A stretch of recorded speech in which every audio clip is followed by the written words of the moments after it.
Allah's Yummy Food. I'm Allah, the host of this show. I'm so happy to see you all here. Today I've created something incredible.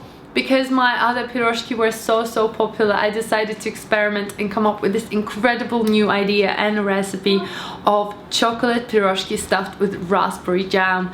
They are so good. You get a really nice rich dark chocolate flavor with a sort of citrusy and sour raspberry tart filling. It's literally a paradise in your mouth. Absolutely amazing. I really hope you enjoy this video, and yeah, let's get started. First thing we're going to do is make our dough. Into lukewarm water, add sugar and fresh yeast. You can also use dry yeast, it's up to you.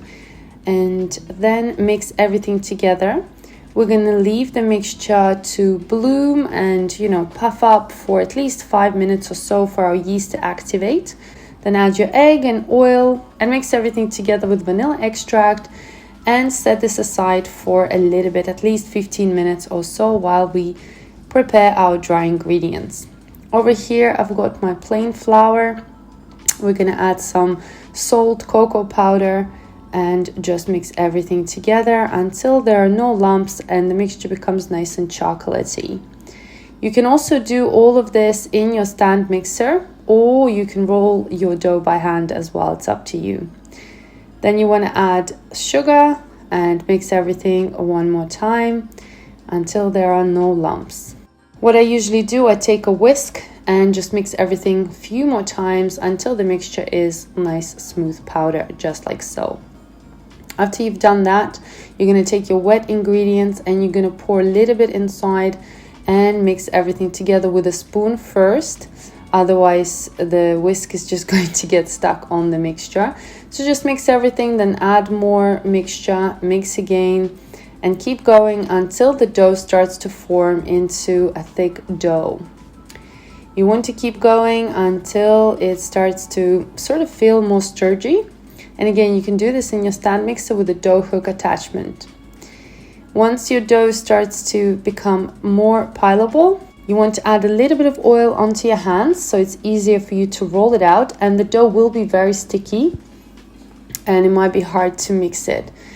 What you want to do next, you want to add a little bit of flour onto your surface and then add your dough. It will be super sticky and wet.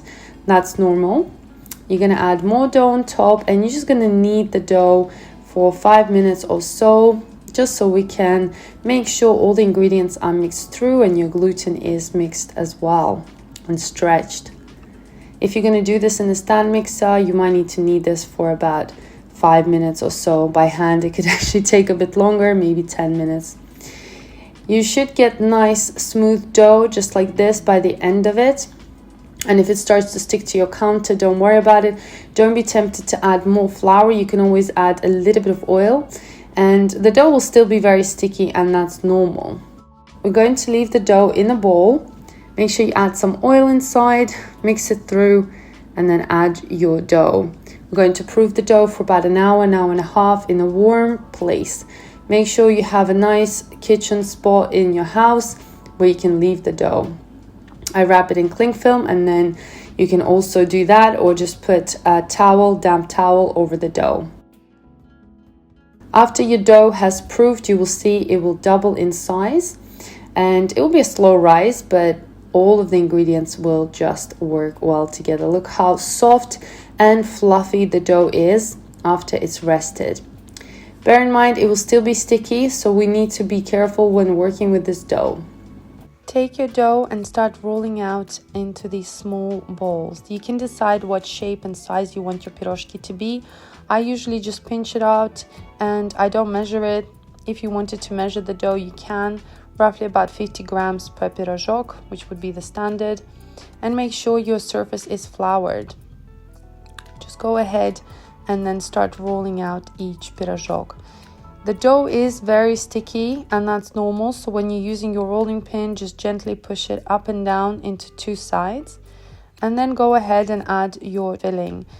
Grab the sides from the corners, pinch on top, and then go all the way down and pinch the dough. Now you can create again any shapes you like. The traditional piroshki shape is pinching like this on the top, then folding it through in your hand and making sure they look just like this, nice and little cute bubbles. I like a lot of fillings, so be generous.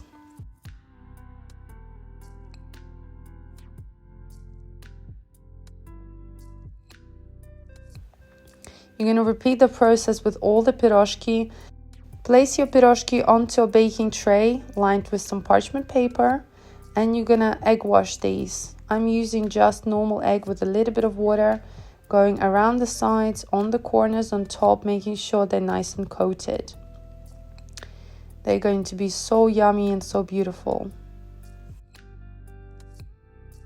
If you wanted to, you can also fry some hazelnuts. You can roast them or fry them. I just fried them in a frying pan for a few minutes until they're nice and golden. Shook it off, took off the skin, and then crushed them into small pieces. This is really nice to use as decoration if you wanted to. You can exclude this step or include it, and to be honest, you can add anything else you want on top of your piroshki. So add your crushed hazelnuts on top and place your piroshki into the oven. We're going to bake them for about 10 to 15 minutes depending on your oven, and you can always check and see how they look. They look absolutely gorgeous. Look how beautiful they are. Leave them to cool down completely, and I'm just going to show you how they look inside.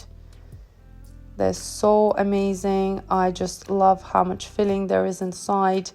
They're a bit more dense than the standard piroshki, but they're just absolutely unique and yummy. And look how amazing it is. Enjoy them nice and hot. I prefer to eat piroshki on the same day I make them. Your house will smell amazing, and I highly recommend that you enjoy them that same day.